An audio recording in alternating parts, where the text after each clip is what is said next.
joining on the Hiretual webinar. With me, I have the infamous Michael Goldberg. Michael, thank you so much for being with us. And thank you guys so much for joining.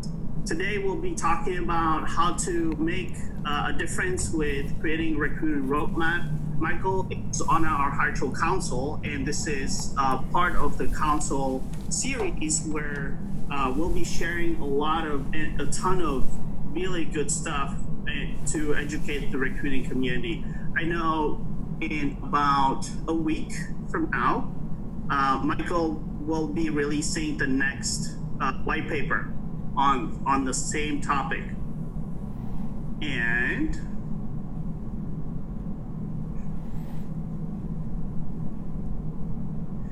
if you guys have questions, we love to get questions for you. This is we love this to be very interactive. You can either put them in chat or Q&A, and you can use these buttons right there. We already have one question here. Yes, Deb, you will be receiving the slides from today. But if you wanted to interact with us live, I'll be taking the questions and then asking them to Michael himself. And of course, we love our communities. I want to name some of them: SourceCon, ERE, Talent 42, and ATAP. Michael is himself very involved in the Dallas-Fort Worth Recruiters Network. I think, Michael, you're going to be speaking there in October. I am going to be speaking there in October. I'll be speaking at ERE in Washington, D.C., and I am going to be at SourceCon in Atlanta in September. I will be there too. So if you are going to be there, give us a shout out. We'd love to meet you. Definitely. These are really the communities where I go to meet friends and get feedback on what works and what doesn't work.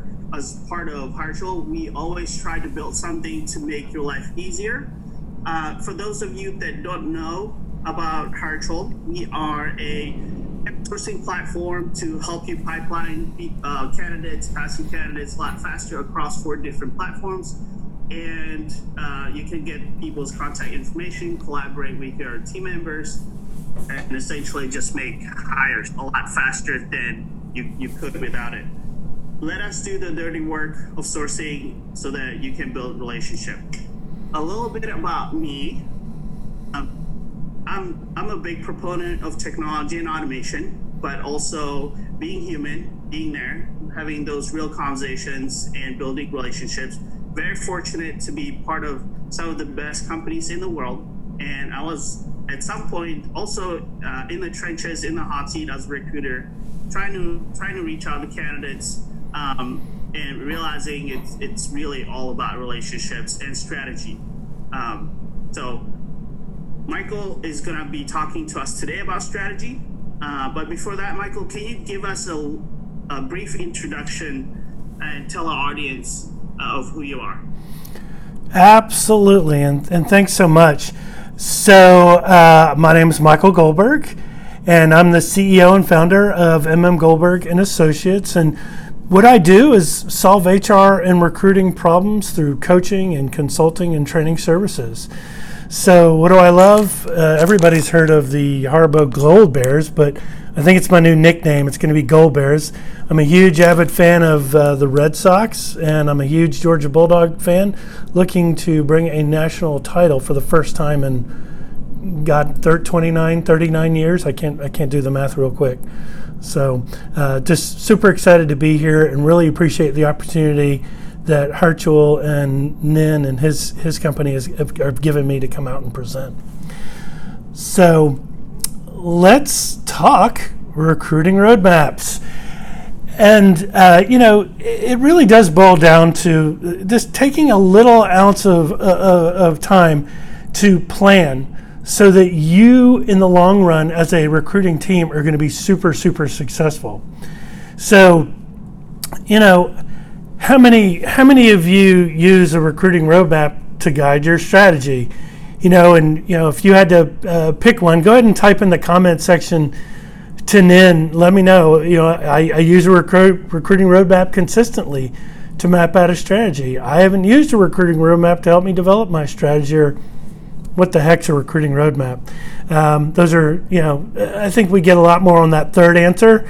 But I think that you'll find in the mix, Nin, for those responding, that they know about recruiting roadmaps. It's just, it's not what they use to develop. So I'm just kind of curious, did you get any responses in the comment section? I did get a couple of responses. People said they've been using recruiting roadmaps and are huge fans of it. I personally have told our to join on this webinar itself, because you'll see later, like we only use Hiretual to hire and grow, which works, but definitely there's different channels that we also need to explore, different challenges you'll see that you'll be talking about today. But someone said we use MindMap, is a recruiting roadmap.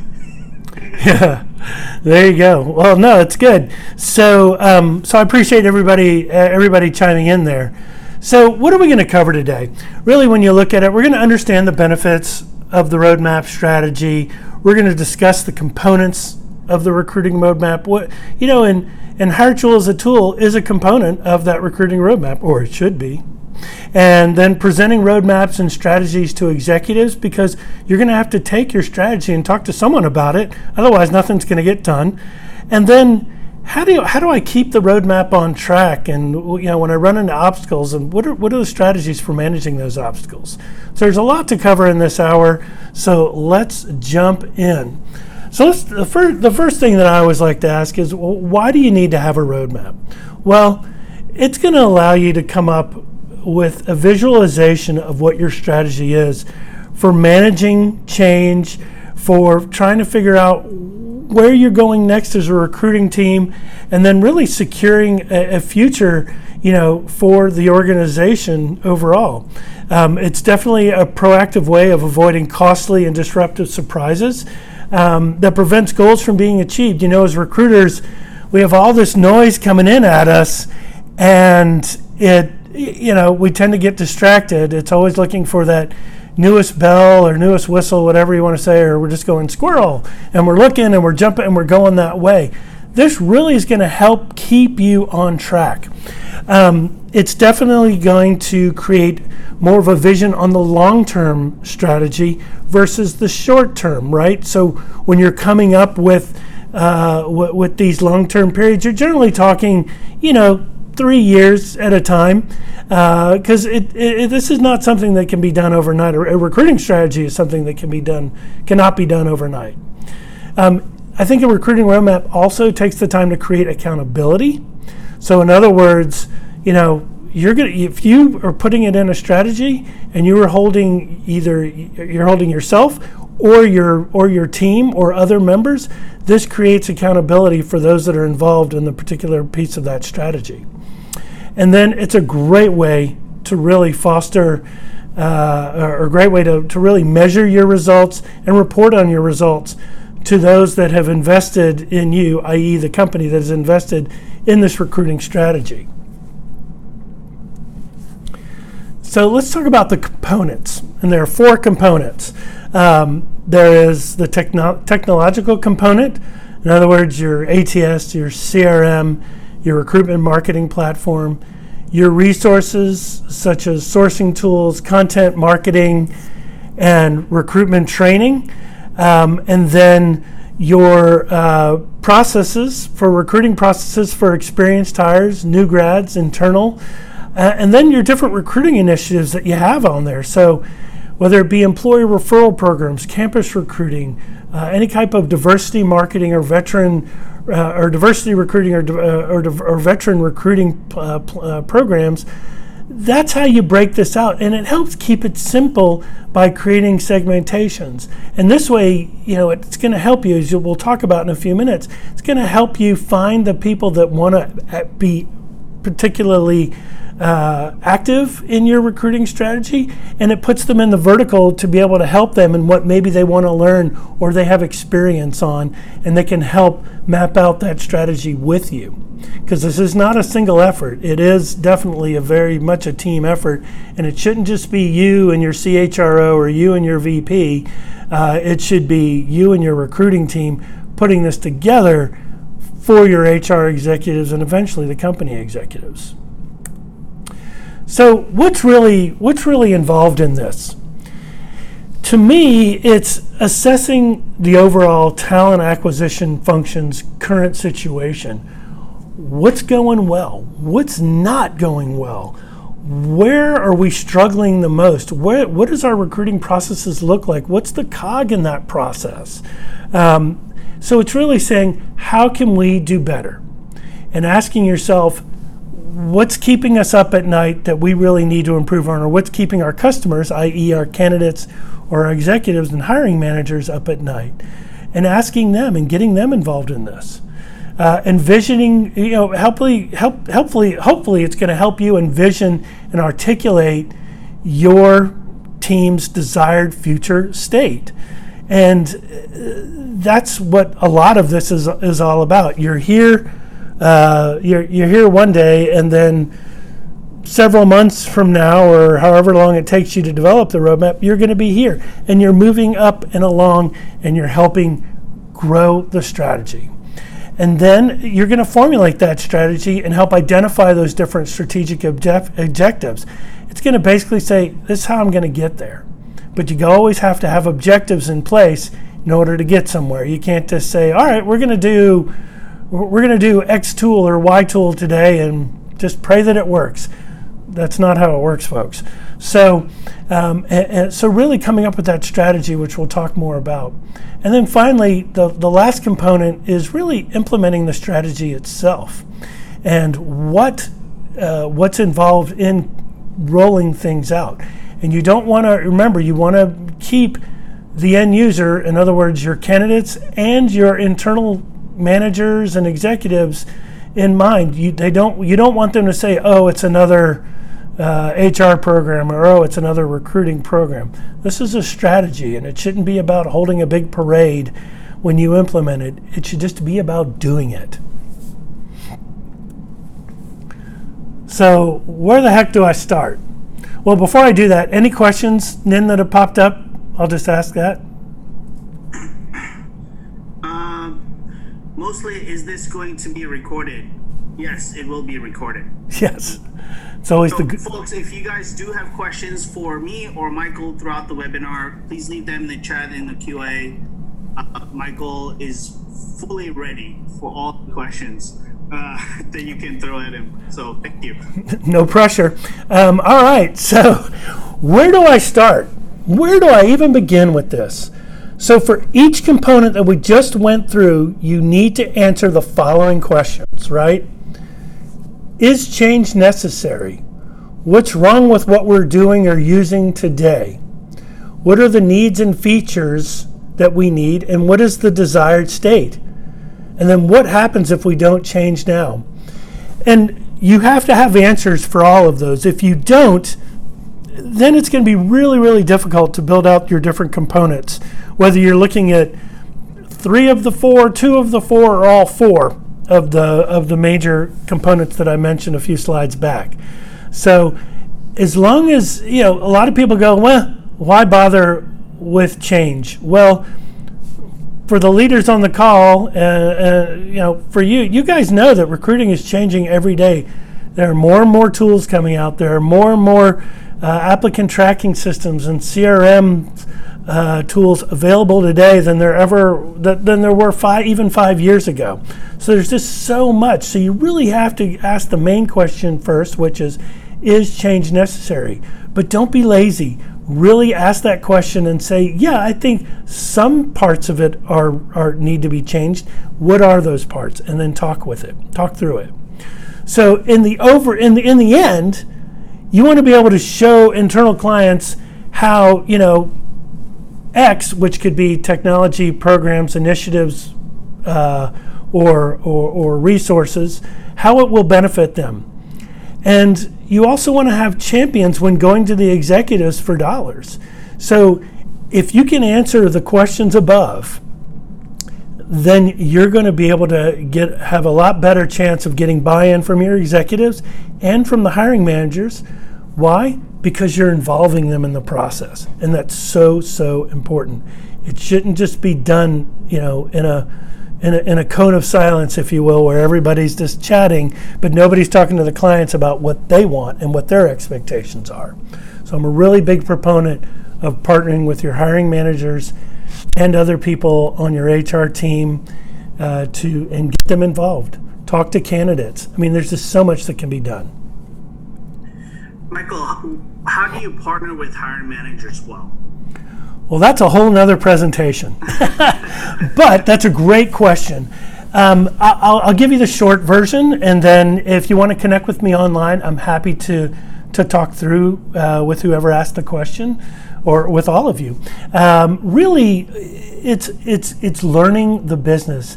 It's spending time with your hiring manager to understand the needs of the department, what the future growth looks like, what are the skills that will be needed in that specific department or in the next round of hires that you're making.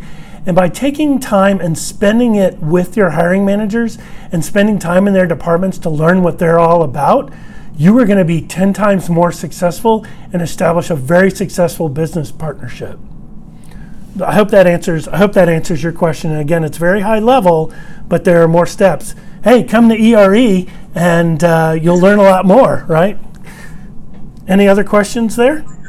Yeah, another question from Sandesh. A big part of the recruitment roadmap is predicting future hiring. What are some tips that you have for recruiters?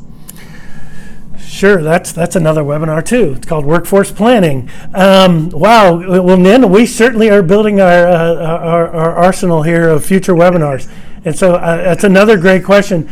So, in building the workforce plan, it's sitting down before the budget goes through and really understanding what the departmental goals are and what the needs will be. What are the missing gaps, or what do they have now, and then what are the missing gaps in terms of skill sets? Where do they want to take? Where does the business want to grow? And are there going to be new departments created, or are there going to be departments that exist today? They're going to have a much different look and feel down the road. And if so, are we going to need to make some changes in the organization by hiring in people with different skill sets and understanding what those skill sets are?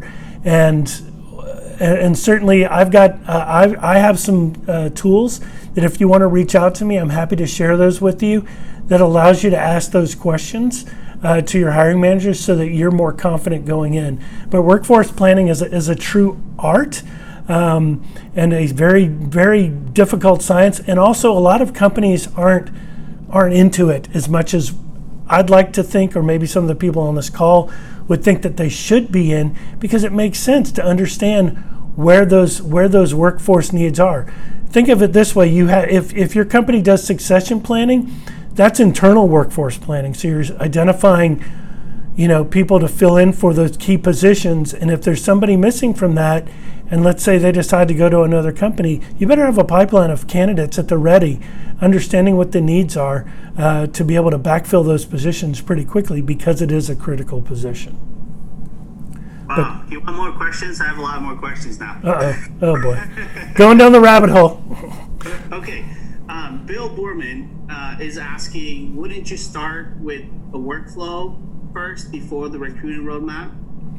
Absolutely. But I include, Bill, that's a great question, or a good suggestion, because as a part of it, when I'm looking at how I go about recruiting day to day, I do want to look at my processes. And I think that's one of the, when I'm looking at is change necessary, one of the first questions out of the gate is our process broken, or how can our process be improved?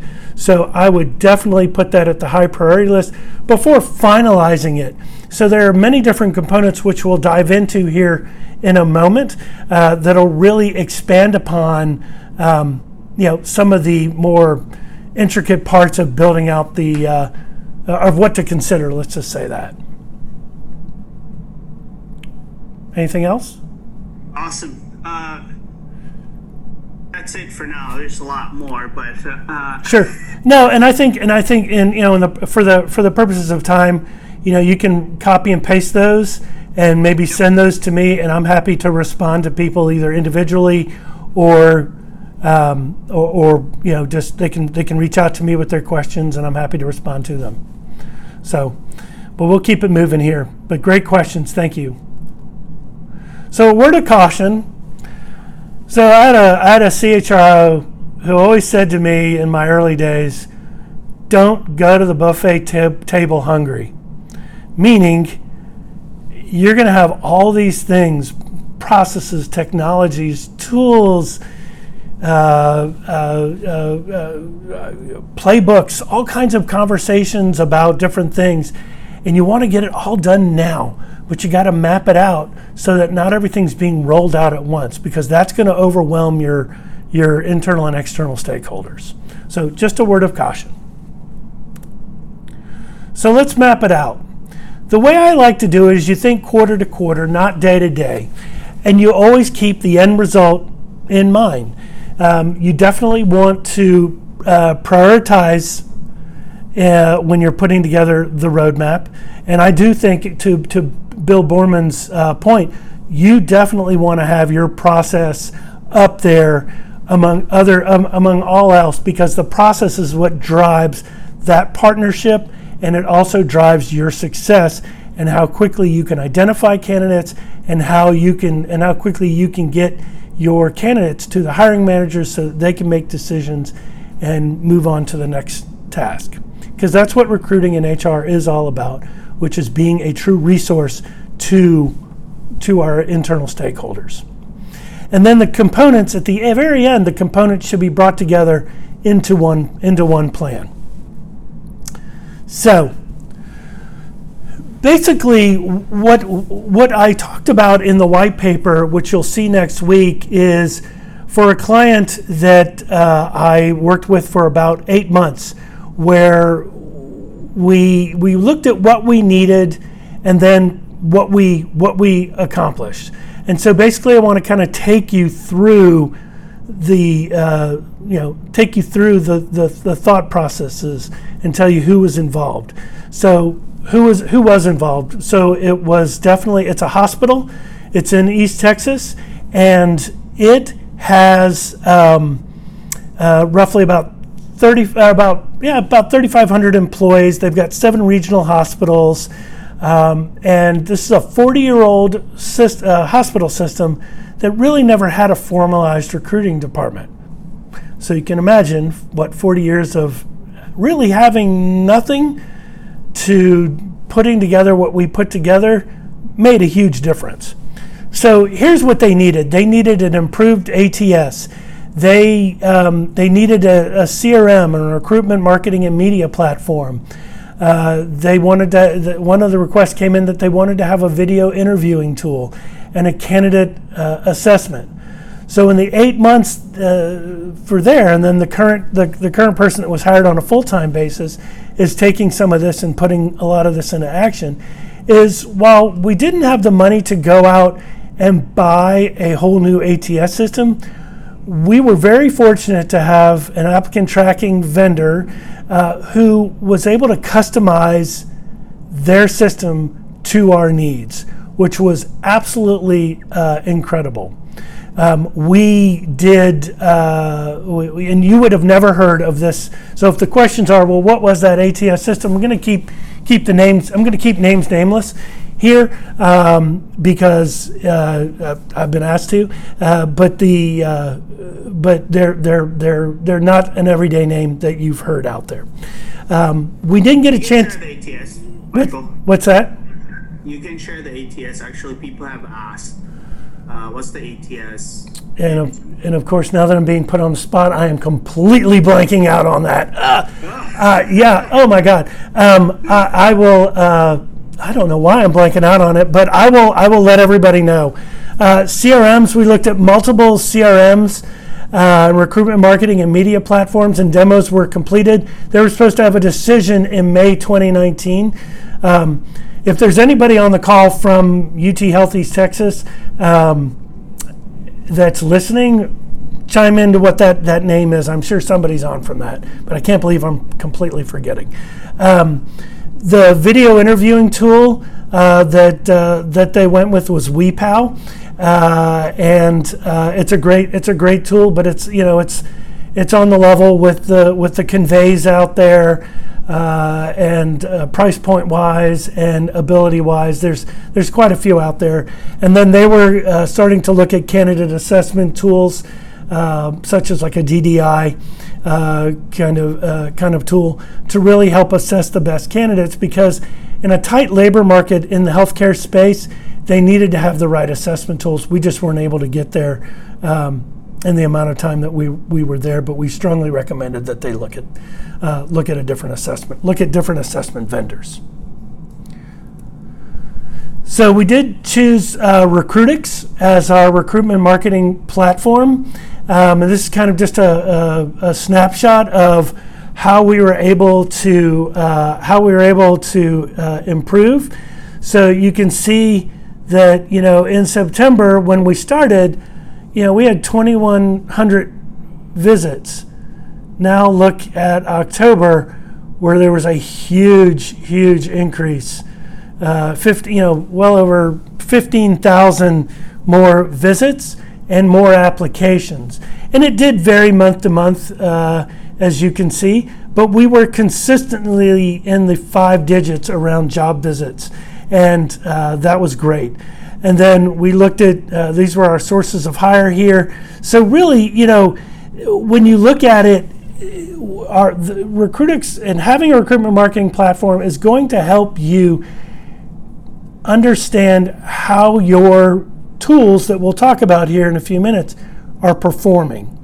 And you got to have a snapshot in a board or a snapshot of it, or some type of tool. This was obviously done in Excel, or downloaded from Recruitix into Excel, whereby you got to show your successes and then turn that into ROI. So next came the recruitment roadmap on resources. So we needed sponsored content. Whether it be on Indeed, ZipRecruiter, LinkedIn, or specific niche sites and association pages that were related to clinical needs, i.e. nursing, which was our biggest need. We had a sponsored Glassdoor page and postings. We needed that. We established, or what we also needed, like I said, with these niche sites for clinical position postings. We needed better sourcing tools. We needed contract sources and recruiters during peak hiring, and more recruiting admin assistant. All right. So let me paint more of a picture for you here. They didn't have any. They had text. They had a basic text to recruit account. They had one recruiter for over 600 openings. God bless them. Woody Creech, shout out to you. What we accomplished. So we created sponsored posts on Indeed, Glassdoor. We had a sponsored Glassdoor page. We did second tier postings on Google and then on the niche nursing sites. We created clinical position postings on the American Nursing Association and nurse.com. We brought in a variety of sourcing tools to help our recruiters source better and to find candidates quicker.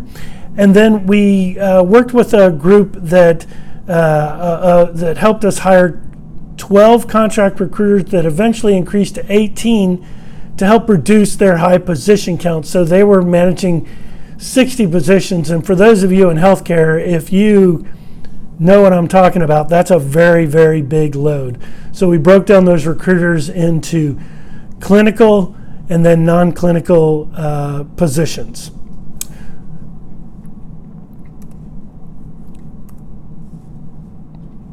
Let's see here. Now it's not. Oh, here you go. So as you can see, here were the results from the different channels.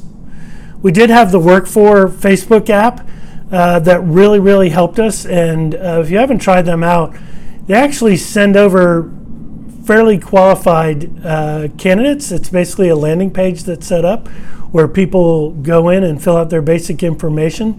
And because we didn't have a CRM tool, that landing page really helped us identify nurses that were looking for new opportunities. But you can just see the different types of traffic and what we spent and what the cost per application was. So this is a snapshot of 2018 and 2019.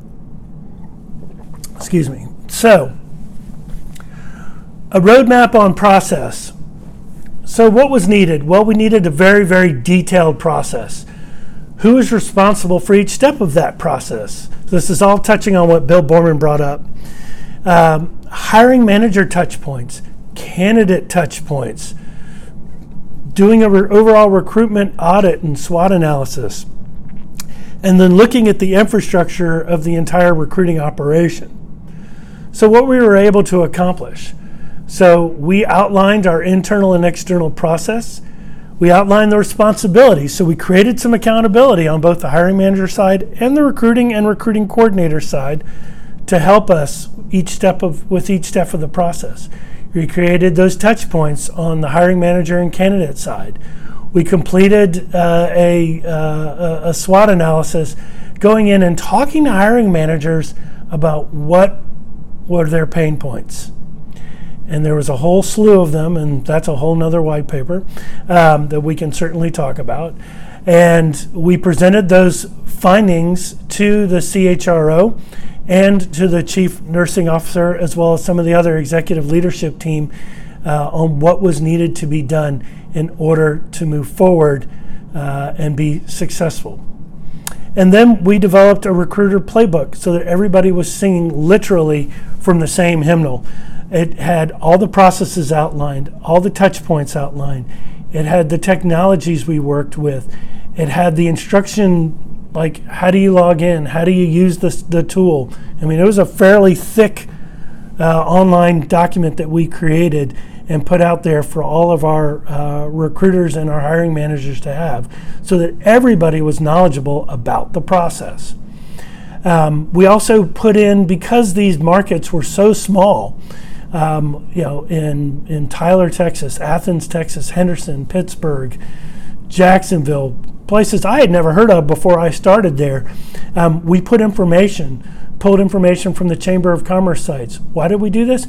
So that recruiters could sell the towns and sell the opportunities and talk about how wonderful Texas is to live in the winter. And when it's 112, feels like 112 degrees, just like today, that you want to go out and, you want to, if someone's looking to be more outdoors or be on a lake or loves fishing, those are the kind of things that we put in there so that we got people interested in relocating to our area.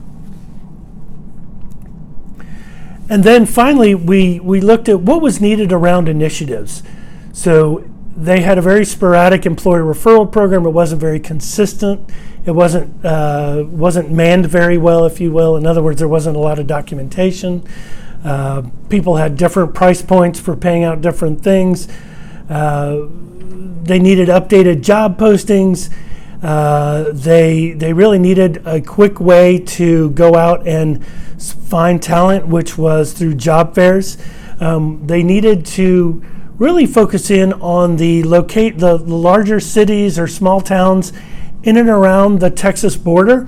So obviously Arkansas and Oklahoma, New Mexico, just to name a few of the states where we should be advertising, but also up in the Northeast where it is darn cold, and the upper Midwest.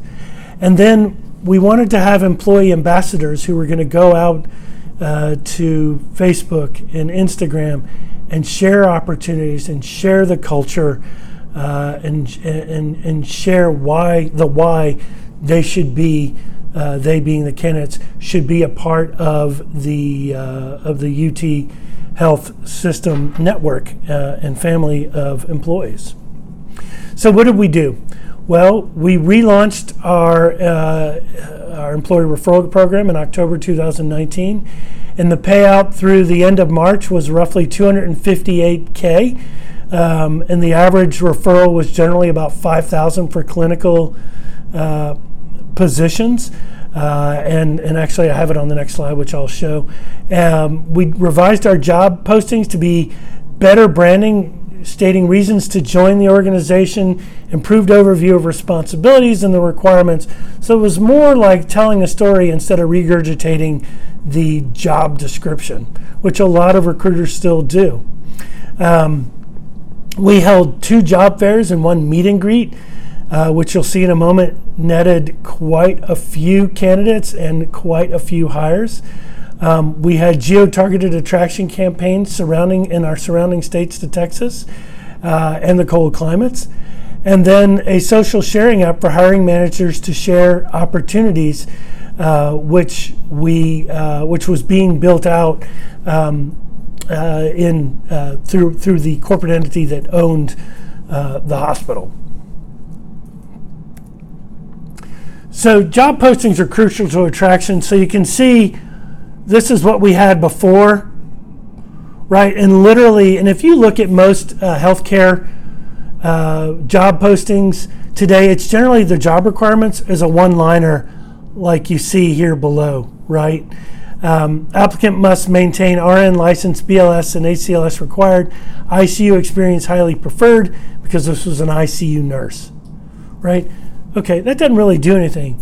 But if you talk about advancing healthcare together, the future of healthcare in East Texas, why UT Health East Texas, this talks about us, our people, our purpose, our place, why you want to be a part of us, what you're going to be doing, what experience are we looking for in RNs, and then the call to action. So there was no call to action over here, but there certainly was over here. All right. So what were some of the different candidate attraction methods? You can see here, join us for a meet and greet on March 26th from 5 to 8. It's got some of the similar pictures, but it really touches on the mobile applications. And this here to the right is our landing page that we used for our job fairs. So hopefully everybody can see, first name, last name, email address, phone number, the positions of interest. And if you want to download your resume or CV, you downloaded it there, and that would register them for the job fair. And it's just simple things like that you can put in place that are going to make a world of difference to your candidates. So let's talk a little more about the job fair. There were 4 regional offsite events, strong branding and advertising. We had over 1,000 people register. Over the different job events that we held, there were 650 attendees, 120 on-the-spot offers, and 105 acceptances. It's an 88% acceptance rate. And people said job fairs are dead. They're not dead. They actually do work, especially when you have hiring needs of the same positions, especially in smaller communities. And then we had 1 meet and greet, which was an on-site event. It was branded as a more casual event. We had our chief nursing officer and all of our nurse managers attend and introduce themselves, and allowed the attendees. We had about 35 attendees out of the 75 registrants. Ask them questions about working. How do you start? Where do I, what's it like working here? What's the nurse to patient ratio?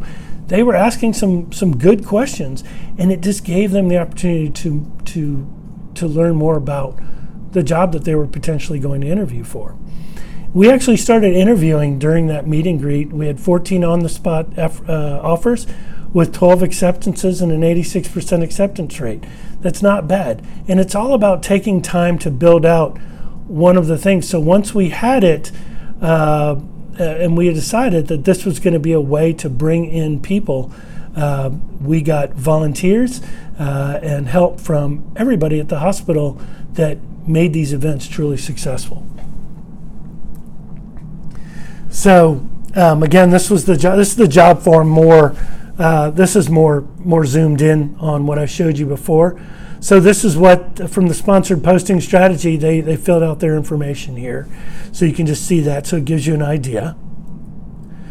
And so we've gone through all of this, and now it's time to put this all together, right? So we then decided to take everything that we had talked about and put it into this recruiting roadmap and break it down quarter by quarter. And so this helps you, as you can see, it creates accountability. You set deadlines for yourself. And this can be a living document. So if you need to move things when you're working with your internal stakeholders and your team, make this a living document.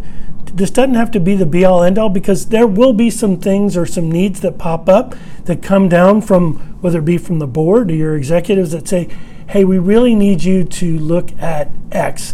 We know you're working on this, but this is the focus right now. We need you to add that into your plan. So this kind of encapsulates everything that we've certainly talked about here at a very high level. So the one thing you got to know is sometimes you're going to run into rough seas, right? Everybody's going to go through this. And I talk about this in the white paper. So the roadblocks, because it wasn't all sunshine and roses. Turnover was our biggest roadblock. Turnover was extremely high. There was a lack of strategy and vision from the top. There were, like as in any organization, there were all these changing priorities, and we had a tough time getting the buy-in from the managers because they had gone through. They just didn't have the trust wasn't there. So it was up to us to build that trust between our hiring managers and overall HR, not just recruiting. There weren't any established budgets. We were tied down in what I like to call recruiting administrivia, and there were poor reporting capabilities in the ATS. So for every report that I had to generate to my boss, I generally had to go through like 5 to 7 reports in the ATS and double check through the HRIS team to make sure that the numbers were aligned. And that takes time. And so could I have done more without these roadblocks? Absolutely. I've been a part of organizations where the roadblocks, it's slower than usual hiring manager buy-in. I'd never experienced that so much pushback as we had experienced there. And I think it was a matter of having to go in and build trust. And you may have that in your current organization today. And certainly, the question was asked about how do you build hiring manager partnerships. I'll certainly be doing some videos and blogs on my LinkedIn profile over the next few months about talking about that. But I'm happy to talk to you sooner rather than later. So, but just want to show you that it wasn't all great.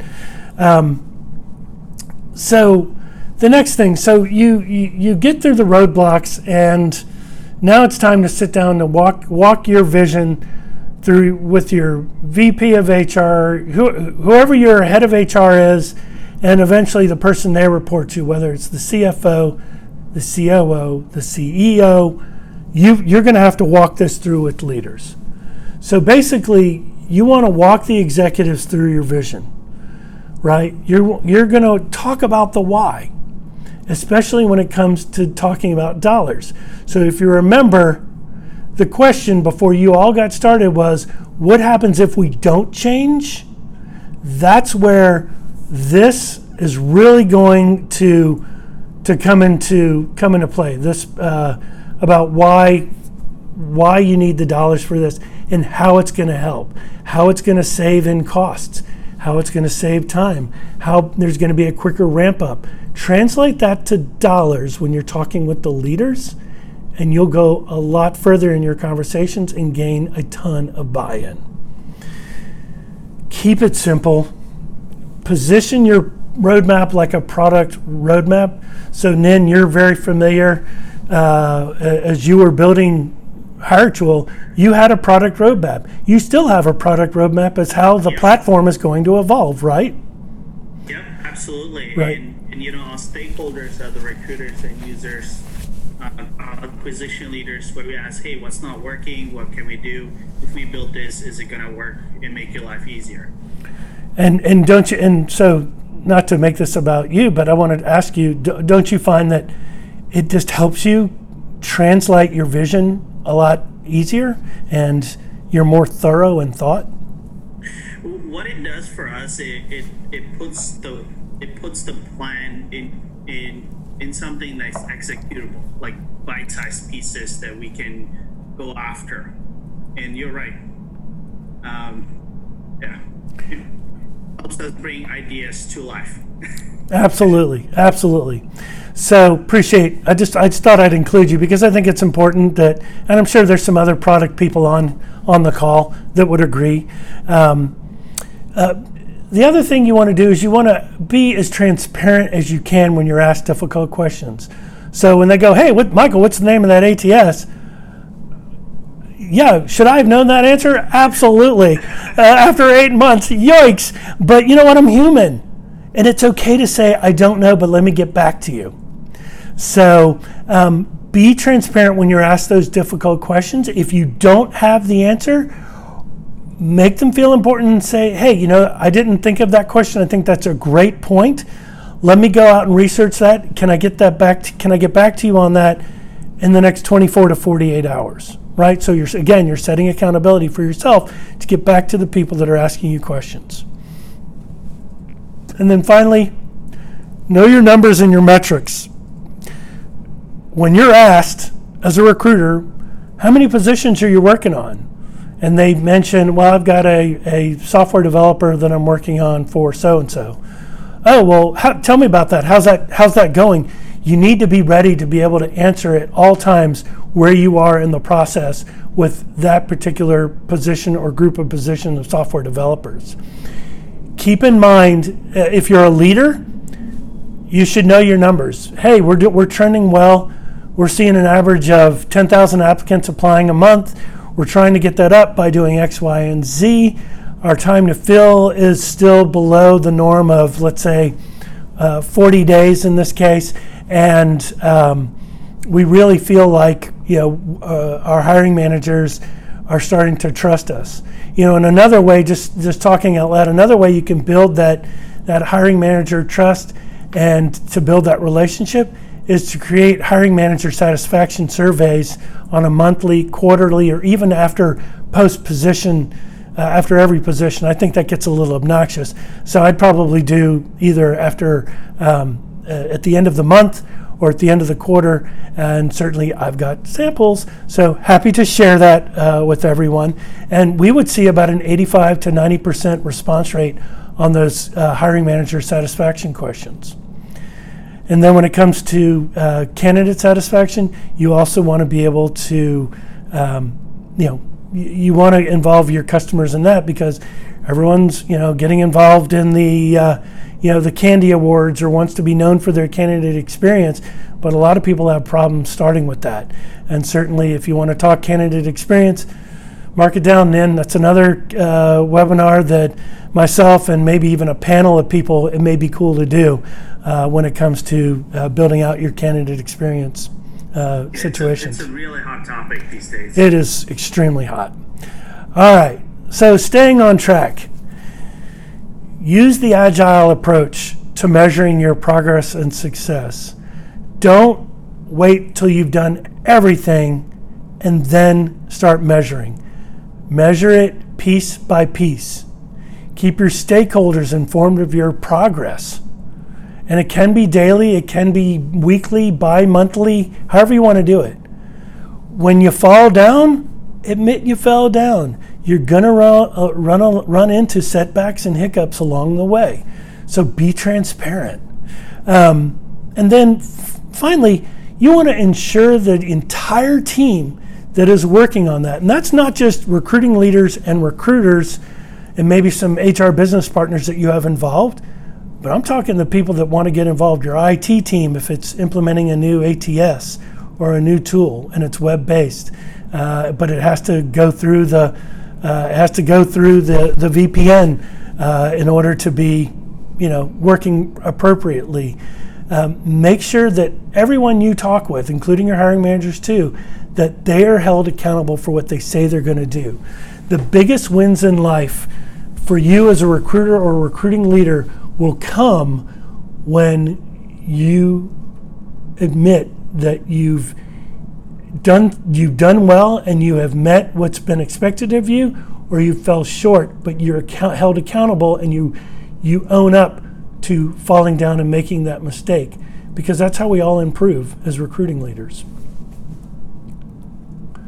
So let's sum up the session, and then certainly I imagine then maybe there aren't quite a few questions. There are a ton of questions. Of course. So it's nice to be asked. So you want to develop roadmaps with long-term thinking in mind. Focus on the core recruiting areas that will make you and your team successful. That may even be going after low-hanging fruit, right? It doesn't have to be the high pie in the sky. We want all the fancy bells and whistles, because I'll tell you, folks, you can get all those fancy bells and whistles, but I've had numerous conversations with vendors like Nin and with people in his space that say they buy the product, but then there's no change management or training in place to ensure everybody's up to speed on using the full scale of the tools that they're buying. That's a huge, huge miss. If you're investing thousands of dollars or even hundreds of dollars in a particular tool or an applicant tracking system, you as the recruiting leader and your recruiters need to understand the full functionalities of the system. I've gone off track, so let me come back on track here. Before changing, determine what's necessary by seeing how you compare with the industry and your competitors. But don't do something for the sake of doing it because your competitors are doing it. Do it because you believe that it's going to help you, it's going to save the company money, it's going to save recruiters time, and it's going to enhance the candidate experience. And then back to my polar bear, don't go to the buffet table hungry. Take it in small chunks and make sure that you address the problems head on and with somebody else. Don't do this alone, but don't go after everything all at once. So to sum it all up, in the 7 months that I was there, we had over 1,300 hires. We reduced the cost of hire by $1,700 per hire. We increased unique applicant flow by 45%, especially due to our increased web presence and our branding campaigns. And then employee referrals went from 3% to 13% in that 7-month period. So the results are there. And those are pretty good statistics. I mean, normally I had 13 hires in the course of a year when I was working with Freeman and American Heart Association and Insight, which was, when I worked there, it was called Software Spectrum. That was about on average. 13 hires in 7 months, that's a lot. So I think that's so. So after the session, do you feel like, holy crap, I got all these questions, or to the right, smooth road ahead? Look, I'm happy to help you in any way, shape, or form I can. And I'm excited to have presented you. Here's my contact information. That's me without my gold bears in front of me. So feel free to reach out to me, and I am excited to answer any and most of the questions that time will allow us to. Awesome.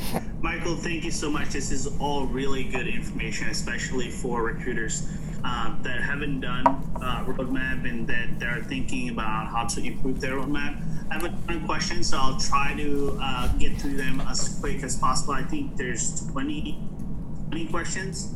All right, first one coming up. Joseph Kelly. Our challenge is that candidates from